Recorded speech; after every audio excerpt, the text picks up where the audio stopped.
The world is going to try to define you by how you look, what you say, and whatever the world necessarily wants to do. But I want you to have your own self definition and what the Bible says to define you. Okay, so hi, my name is Mitchell. I want to just talk about self worth and identity as a young man. I'm currently 20 years old.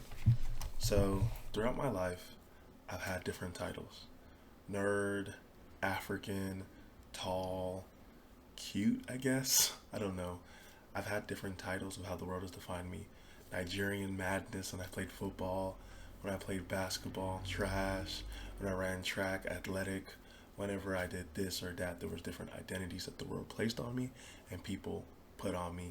I'm 6'3". I'm 6'3" without shoes on, and I've been all these different titles. I was told that I was going to be getting girls. I was not going to be getting girls. I was going to be doing this or that.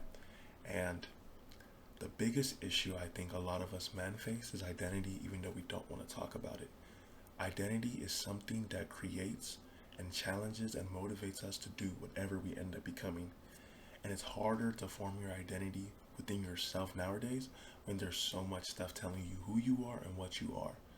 I don't know you, first of all. I can only speak from my experience, and hopefully my experiences help shape and ask you questions to help you form your identity. First off, I do want to say your identity is not necessarily in what you do. Because I think a lot of times we do associate what we do as part of our identity, especially the main point. When I played sports, a lot of my friends who are athletes would literally define themselves by their sport. Because if we're being honest, as males sometimes, we do feel like we are defined by what we do. You're defined as a provider. So like you can be Superman, but you can't be Clark Kent. Superman saves the world, and Clark Kent cries when he's hurt and different things. You know what I'm saying? And everybody has their own kryptonite when it comes to identity.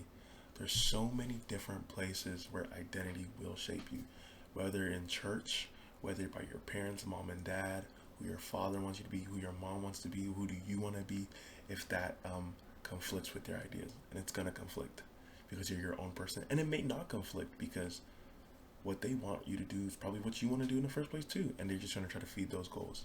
And identity can be even harder depending on where you're raised. Okay, I live in a suburb, which is completely different than if I lived in the projects and different things, and it would be harder for me to have, I guess, it'd be harder for me to make a decision on what my identity is depending on my situation. I've been called racial slurs, but I think that would be it's different. Like I can only speak for my identity and whatnot, right? So I have some points that I want to talk about, and yeah.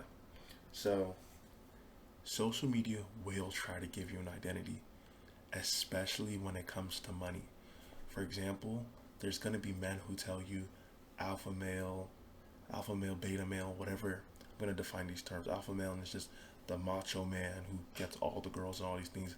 Beta man is the guy who doesn't get girls or whatever. But there's going to be different terminologies that's going to be used to kind of exact these same phrases. They may call you gay or not gay, or it doesn't really matter.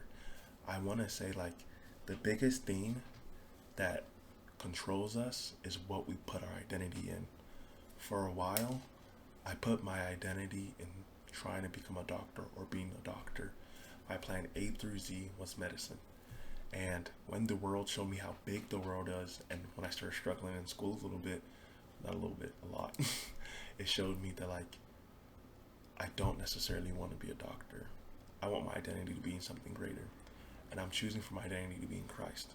Which is even hard because Christ tells us to surrender ourselves. Christ tells us to love. Christ tells us to do all these different things that conflict with what I want. If I'm being honest, I would just like to be dumb rich, fly around the world, eat good food, talk to random strangers. And that's not necessarily bad. Or it could even be conflicting with Christ or whatever. But I would like to be rude to some people. I would like to slap someone with 10K right now, man, if I'm being real with you. But I don't really think that's always good. Identity is the main focus of what drives us. And a lot of times, there's going to be situations in life that may strip you of that identity. If you play sports, and if you've ever been injured, you're gonna have situations where you don't feel like who you are because of what you originally had your identity in is no longer there. When I played football, we had to do front cleans. Is that what they're called? Pull cleans? I don't remember what they're called. But you get it from the ground, you pull it up, and you clean through. It was 25 on each side. Each side, I fell because I leaned. I kind of leaned forward too much, and I couldn't really control the weight. I was trying to be a big boy, but I'm not that big. And I fell back. I remember nobody. People helped me afterwards, but they laughed, and that hurt. And I was terrified to do pull cleans. I don't really know what they're called, but it doesn't really matter. I was terrified. I mean, somebody helped me after people laughed and whatnot. And for a while, like, terrified to really work out and do that stuff. And my wrist was sprained, so it hurt a little bit. And that identity is so easy, especially when it's in sports. Sport and discipline do shape your identity. Like, we see these amazing athletes have the money, have the women, have all these different things that are told that look really attractive. Oh, to be honest, that are attractive. Who doesn't want a Bentley Bentayga? Who doesn't want a nice car? Who doesn't want a family? Who doesn't want money? Who doesn't want all these different things the world's going to attract us to? I'm not saying it's bad to want those things, but if you place your identity in those things, you will never be happy. No matter how much money you have, you will never be happy if your identity isn't something just like money, because it's fickle. Money only has meaning because we as a society place identity on it and give it value. For example, cryptocurrency. If we didn't put value on it and we didn't put things to give it value, crypto would mean absolutely nothing. Before humanity created paper and gave it identity, it was just paper. People literally used to barter and trade. There's, you know what I'm saying? What we put value to is what makes it matter. So, okay, people have dreams and you have ideas of what you want to do, and people disagree. So, let's say you want to be a rapper. Shout out rapping, bro. Shout out creative talents. Creative or not creative. I think all these words are so nuanced. Everybody's creative because we're created by God. God created you, so therefore you must create. As we breathe, we're creating carbon dioxide. Sorry, medical brain, nerdiness. But there's going to be so many identities and different things that try to pull at you. I know that for a while, my friends would put this identity on me of having sex or not having sex. I thought that as a man, the guy who got the most buns, like clap women, all those things, that just made you him. Like just plowing through. Maybe I should put like a PG warning or something. Oh, this is from 12 to 20. But I do want to let you know, you're not a man because you're having sex with a bunch of women. You're not less of a man because you're not.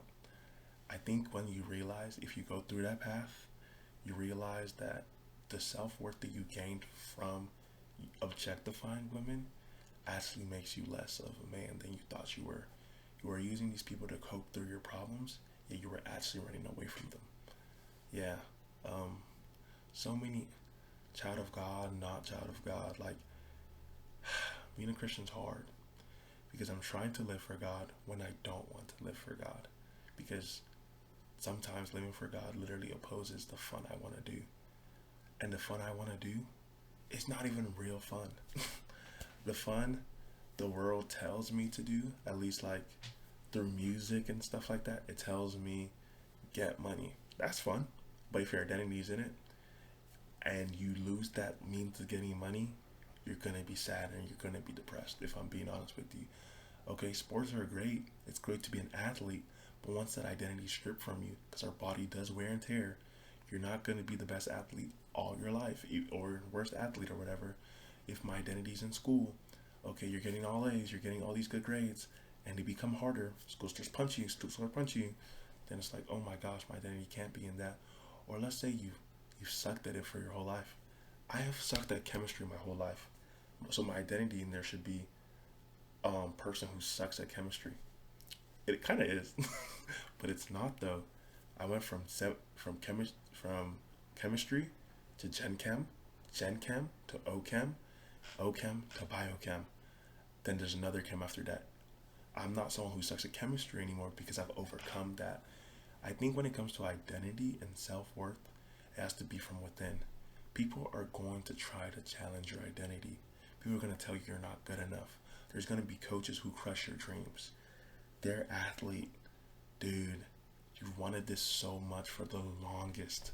You've done the work. You've put in the reps. Michael Jordan, we're splashing those shots. The driveway hoops. I was there, bro. I mean, literally, you're doing all these things in hopes to become this athlete. And sometimes your body may disagree with you. And it's okay. Even if you're a singer, whatever talent you have, whatever thing you put your identity in, sometimes it may not work the way you want. Or sometimes it will. And even if it works out the way you want, that's going to become even different issues. Let's say you want to become a rapper. You're working hard to be seen. Okay, you aren't seen. 10 years down the line, you become seen. And sometimes all this fame and stuff like that inflates our perception, and it can be extremely dangerous. I don't know where you are in your identity.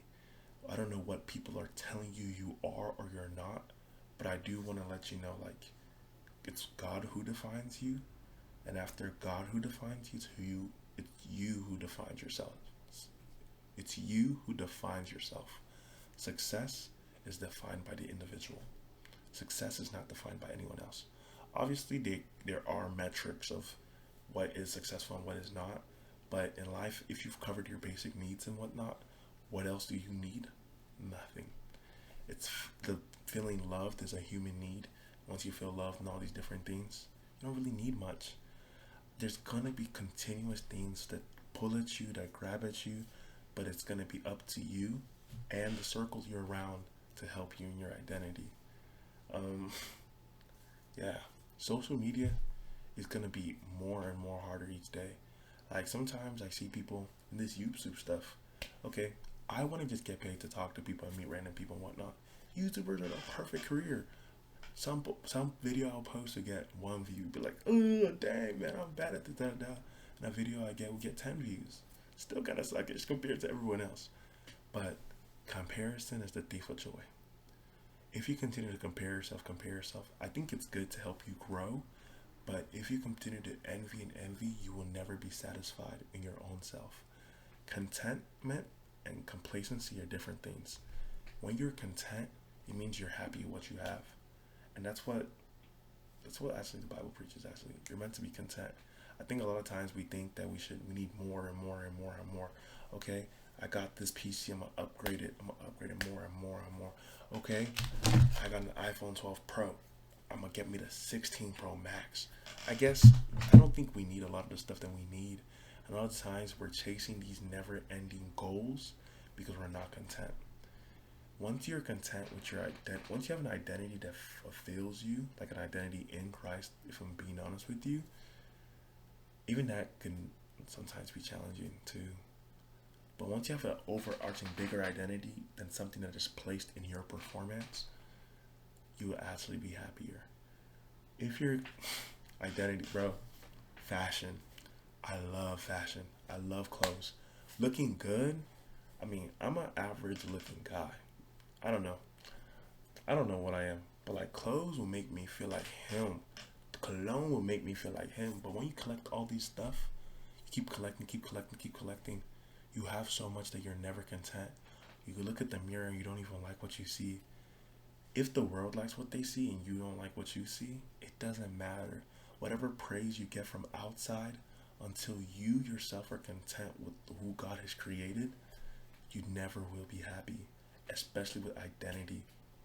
The world can praise you, the world could not praise you, but it really matters what you see in yourself. I really want to say, like, whatever you're going through, you got this. I don't know how hard it is. I don't know what people are saying about you. I don't know what identity is being placed on you. But I do want to say that you were created in the image of God, and the God of the universe sees you. Social media, somebody having more followers than you, someone having more racks than you, that's okay. It's really okay. Sometimes I remember I chase so much envy and greed, so much. I'm still broke. Maybe you shouldn't listen to me because I'm broke. Or maybe you should. Because a lot of times I think we end up chasing things that would never fulfill us in the first place. Because we find other people fulfilled in them, we think they'll fulfill us. And even if it fulfills us, it's temporary. Another thing, I guess fulfillment is not the right word. Feeling good or whatever things is not enough for you to be fulfilled. Yeah, identity is so hard because there's so many identities being placed on you right now. Even I'm placing identity on you. You are loved. You are whole. You are the man God created. You are made in the image of somebody who loves you. That's the identity I'm putting on you.